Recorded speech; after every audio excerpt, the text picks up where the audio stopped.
Welcome to the next part of SMS Do-It-Yourself Guide.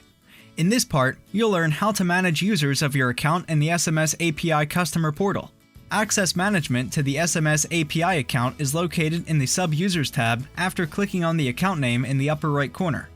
To add a new user, click the Add New Sub-User button and fill in the basic login information, name and password. It's also required to determine the current status of the user's account taken from the main account. You should also set a monthly pool of points, which will be automatically overwritten on the user's account every month.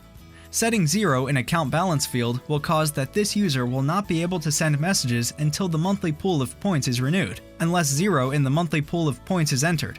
Then the account status will not update. Then set the account status activity along with any description.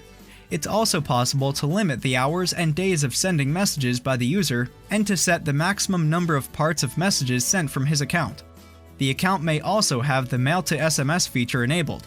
Setting the message expiration date means that after the indicated number of hours, the operator will stop trying to deliver messages in case the recipient's phone is off or out of range.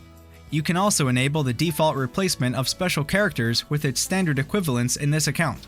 Users may also have access to their own or shared blacklist, selected SMS API services and functions, their own or shared contact database, selected sender names and templates. After entering the settings, click Add User. A list of all users with basic data and the ability to delete, edit, and directly log in to his account is in the main panel of the Sub-Users menu. That's it! See you in the next episode!